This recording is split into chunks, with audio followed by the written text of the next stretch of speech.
welcome to Debbie Loves Designing. Well, I made some cage beads and I really like them, so I'd like to show you how to make some. So what you will need is a ruler. I've got one here. What also you will need is some 24 gauge wire. For a larger bead, for the bead size that I used, I cut 7.5 inches. And also you'll need a felt tip pen too, because you need to mark the middle of the wire. You will need some beads. You will also need about 1 inch of wire. 1 inch of wire for each bead that you use. If you're making a chain, you will need a chain with 3 jump rings and 1 lobster clasp. If you are making a pair of earrings, you will need an air wire for each earring. And also for tools, you'll need a wire cutter to cut the wire, round nose pliers, either jaw pliers, or if you don't have jaw pliers, you can use chain nose pliers, and you could use flat nose pliers. That's fine.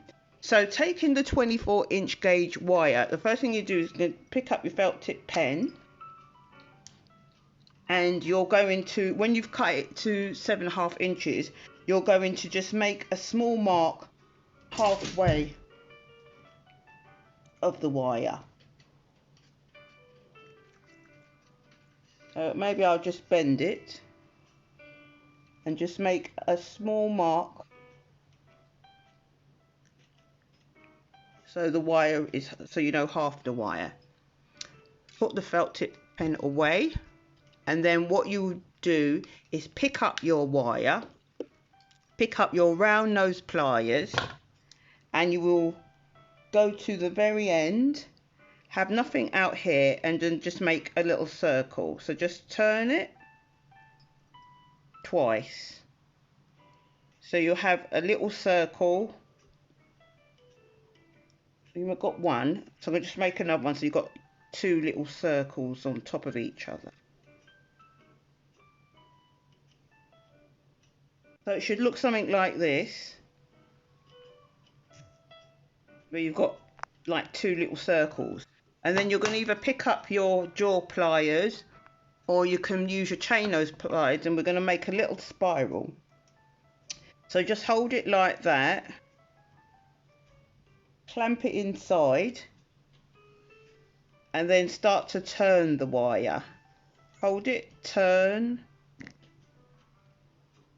keep turning it. Keep the wires close together, keep the spirals close together, and just make little movements, turning it. We're going to turn it until we get to the halfway mark, what I have made on the wire. So just keep turning it.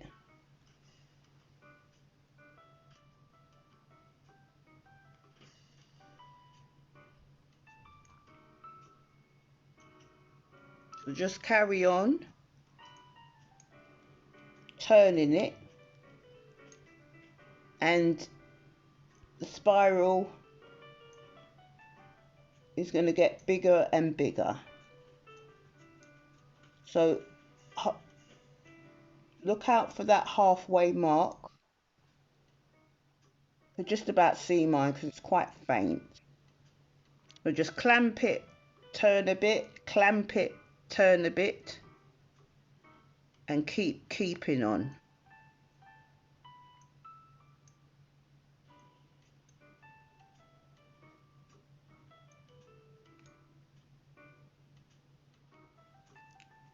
So when you see that little, I'm really near my little halfway mark now, I can see that tape.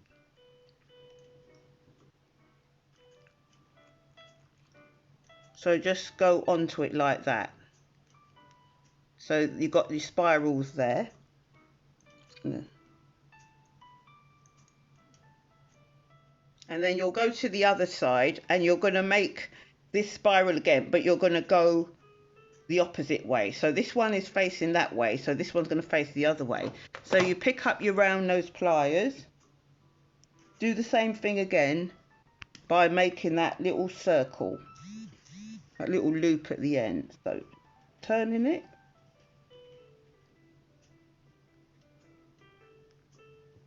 so it's like you've got two, like that. And then pick up your either your jaw pliers or your chain nose pliers, or I suppose you can use your flat nose pliers. I've not personally used my flat nose pliers. And keep turning it again. Do the same thing by holding it and making the circle.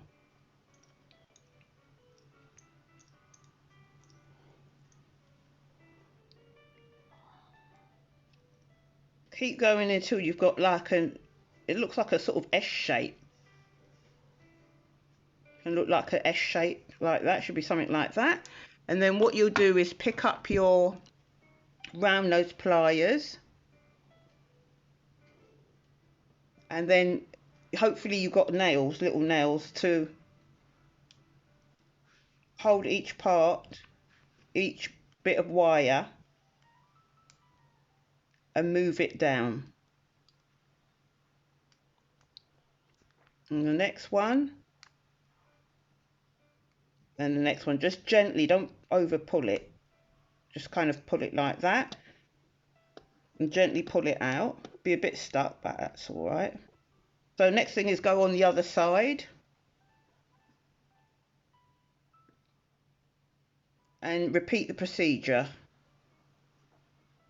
by each layer.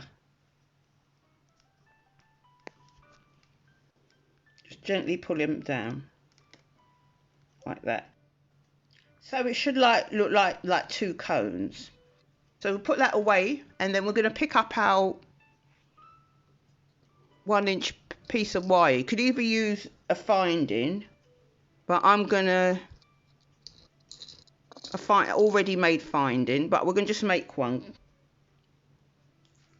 So if you've got a finding that can fit in there, you can use that, but I'm just gonna make one because I like the hoop bit at the bottom. So this is 1-inch 24-inch wire, what I've already cut. I'm gonna pick up my round nose pliers and I'm just gonna make a hoop, gently though, so nothing here, and then just gently make a hoop.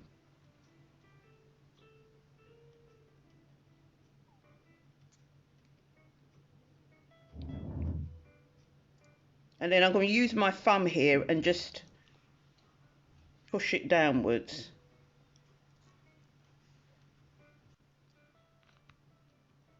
So you need it to be a hoop at the top, and then just kind of push this inwards so that the hoop is straight at the top instead of wonky. Push it through one side, and then you're going to pick up the bead and then put that on.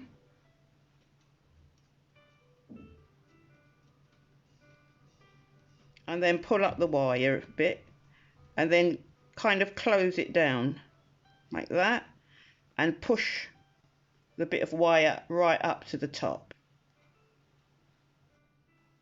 And then you're going to just push these wires down onto the bead.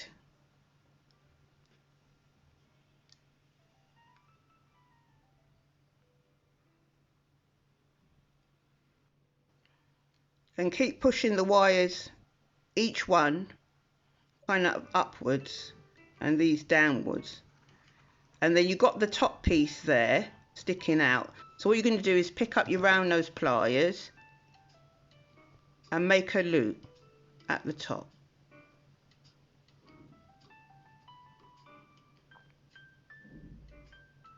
I'm going to straighten it up a bit because it can get a bit wonky. So if you're going to make a pair of earrings, if you're going to make it in earrings, pick up your earring hook, pick up your round nose pliers, go inside of it to open it. Gently, you've opened it there, like that. And then pick up the bead, slide it on, and close it. I like to bring my round nose pliers and just bring it across like that. So you've got one lovely bead. And with the other, if you're going to make a necklace, then pick up your jump ring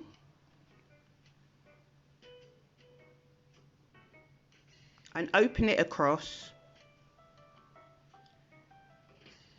thread it on to either side of the hoop, pick up your necklace, pick up your bit of chain,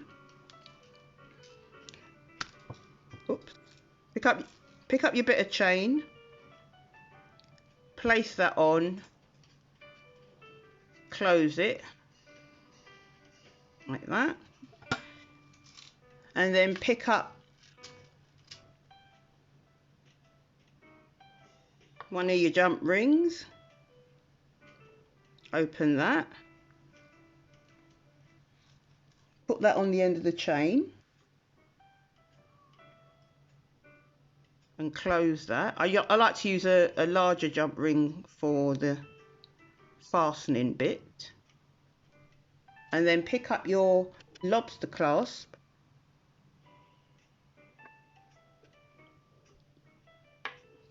and your other jump ring. Well, there's actually already a jump ring on here, but I'll just pick up this jump ring as I got it here. Just open that across, put it on the lobster clasp like that. Pick up the other side of the chain and place that and push that in there. So you've got that done up there. Got a good close.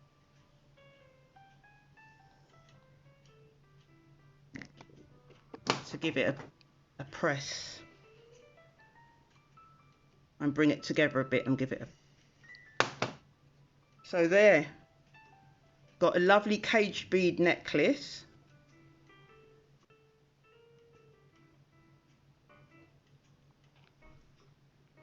And lovely earring.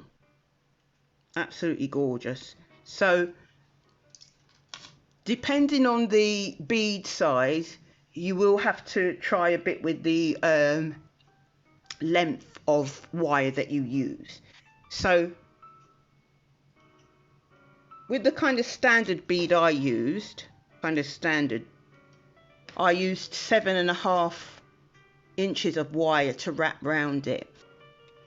But when I did this smaller bead here, when I wrapped this small little cute bead here, I used 4 inches of wire to wrap around it. So you do have to kind of experiment. I mean, if it's a larger bead than this purple standard size that I use, and this was 7.5 inches of wire, so it'd have to be bigger wire. But it's hard to kind of tell you have to cut it and kind of work it out. So thank you so much for taking time out to watch my channel. If you like my content, please press the like button. If you've got any comments, please put them down below, or questions. I'd love to hear from you. If you haven't subscribed, please consider subscribing. I try to make a video, I try and make them by the end of the week. It does vary because I was kind of learning other things, but if you subscribe then and press the notification button, then YouTube will tell you when I've made another video, and we can make some lovely jewelry together. If you don't make, you can just look and just get some ideas. Anyway, I've put my social medias down below if you want to follow me, and my Etsy shop if you want to have a look at what I like making. So thank you so much for taking time out to watch my channel. Bye for now.